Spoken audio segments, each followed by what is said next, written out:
anchor up at about 1 o'clock in the morning with the bowsprit coming down into the waves. 200 miles back to the coast was pretty hellacious. That was the worst of the worst. Maybe making one more stop in Port Cabo.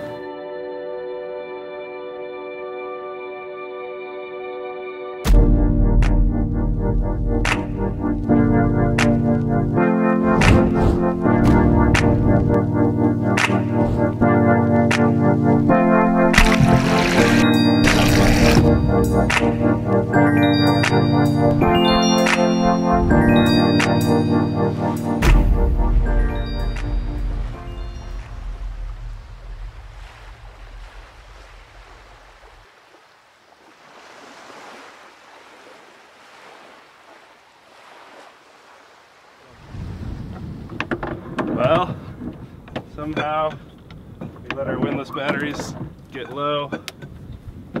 So now we've got to haul it up by hand.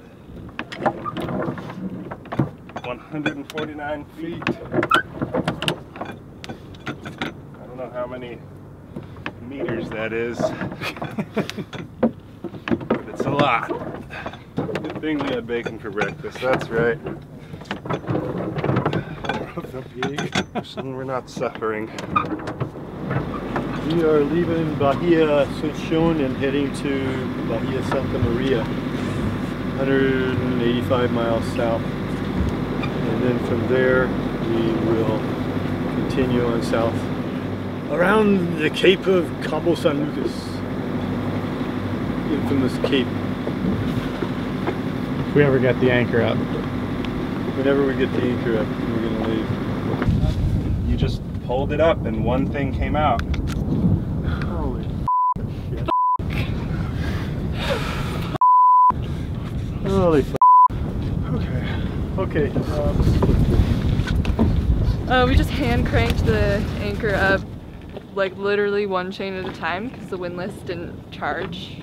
Is that right? It just didn't charge. Yeah, there's something going on with the battery for the windlass. And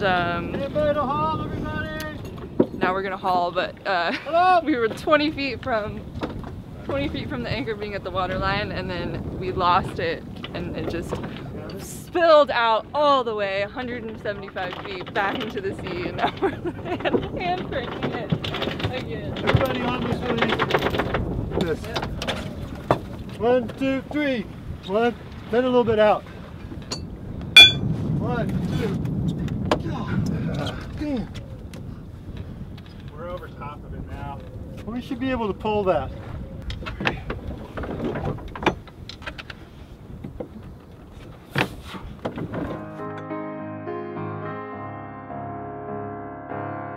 These old wooden boats, this one or other boats, you know, they're irreplaceable. There's so few people with the skill sets and plus the material available to make these again. To just, after a while, as they gradually go away, there won't be any more.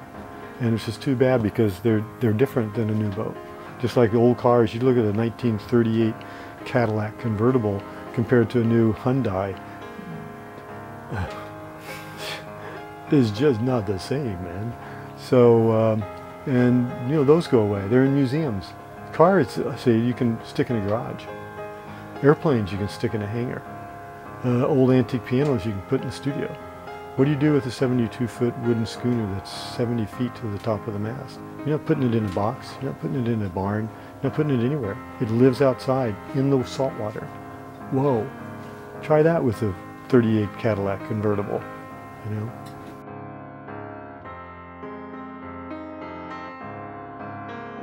They just demand a lot of constant attention, constant repairs and maintenance, and if that's done, they can last. I won't say forever because that's silly, but they can last a long time. When they built it, thought gave maybe a 40-50 year lifespan. Be wrecked on a reef or gone to hell. So since it's 1939, you know, she's over 50 years old. She's like, what is it, 80 something, and she's still going strong, but only because work's been done on her. It's a funny love-hate relationship once you get super involved, because there's just endless amounts of work and things to be done and fixed and whatnot. But it's cool to think about all the different people who have like seen this boat and worked on this boat and cared for it or not, or gives her more of a spirit than some kind of like fiberglass catamaran built in the 80s or whatever. And this boat is hands down the coolest. It's just aesthetically beautiful, being all wood, but the design is really intentional.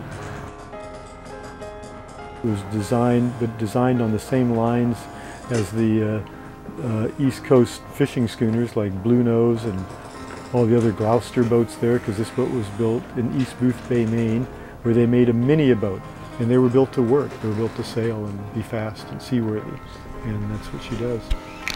And she's really good at it. The boat, like, she just heads to sea. She just needs love, and she'll go and she'll see. She's seen the world, and I think that can be said for the life of a man, but specifically for Art's life. It's in his nature to head to sea as well. The little markings on the boat and on him are just these little telltales for life, and it's really cool to see them work together. She's a little bit older than me. I'm born in 1947 and she was born in 1939, so I fell in love with an older woman. Replaced at 56 broken frames that we sistered with Purple Heart. We took all the floors out. She needed structural work. Her backbone, her spine, her ribs were needing attention. They were cracked. So like in that respect, we're not much different. A few months before I sailed down here 3 years ago, I had emergency surgery on my spinal column, my neck, and had 2 of the discs removed, and my spinal column fused with titanium plates and titanium screws to hold me and hold me together. Otherwise, you know, the head would fall off. Can't have that. I mean, he's owned so many boats in his life. I think what's kindred about both the boat, the Dirigo, and Art is that you can't sink them, you know? They both almost sunk many times, but they keep going to weather like witches. Is that how you say it? Yeah.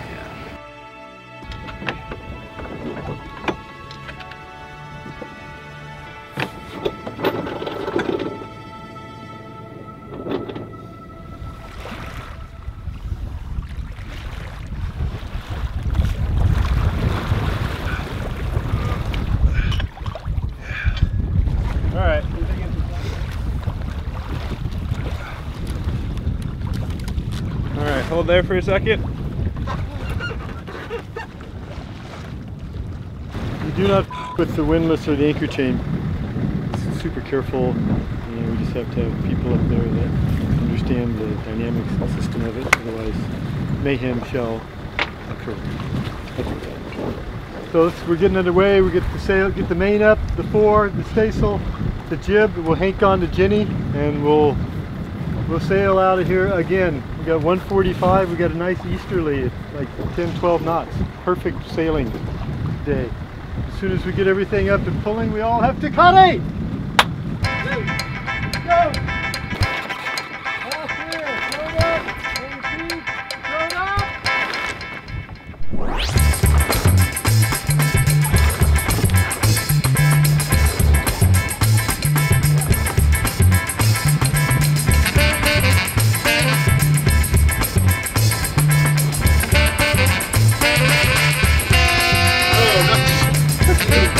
It's gonna happen out here.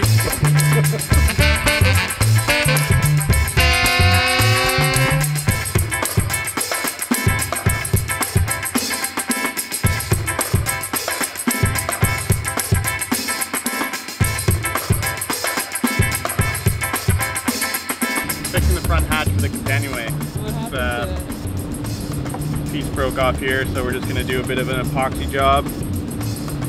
Glue it back together. There you have it, ladies and gentlemen. Canada's finest. Want to be What's your boating. What's your Well, it's a wood boat, so from the 30s. There's always going to be something.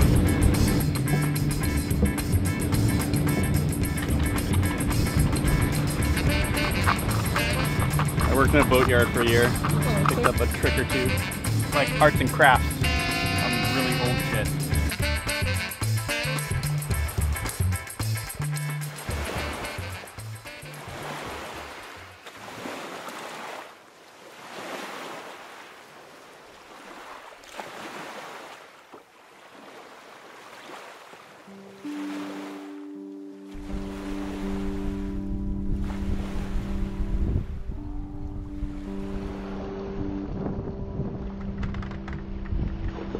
I mean, I do think that all things in our lives happen for, I mean, most things, I would say, maybe all, who knows, but definitely some happen for a purpose.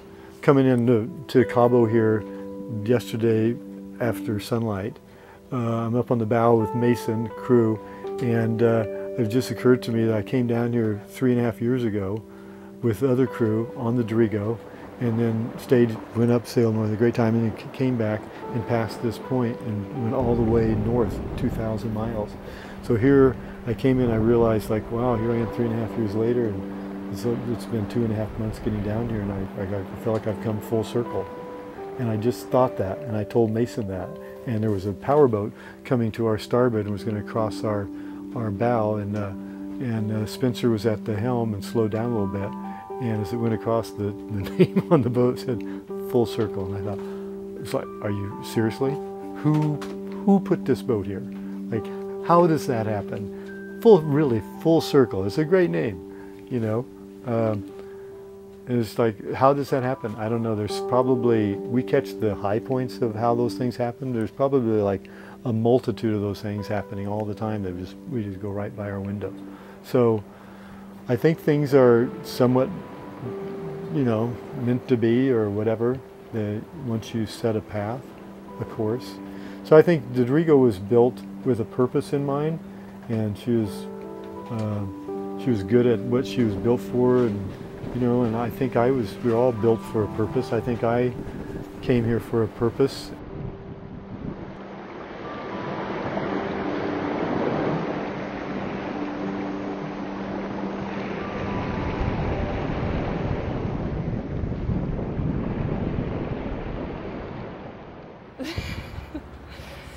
What's next? Okay. Well, what's next? I feel like I've been on this boat for 5 months now, and I am ready to take off. What's next for me? I think Mason and I are gonna actually venture off together, which was not something I even remotely planned for joining up. So that's exciting. We've been getting to know each other really well, become really close, and so we're gonna keep adventuring in Mexico together.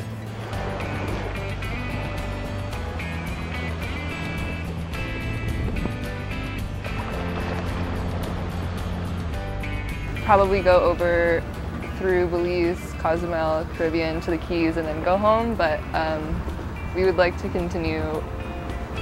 I mean, we don't know what we're gonna do if we can't work on a boat, so. Just the knowledge of sailing, it's so invaluable, and I've always wanted to learn, and it's been an extreme pleasure and honor. I feel to experience it on the Dirigo with art, which are really interchangeable energies and have a lot of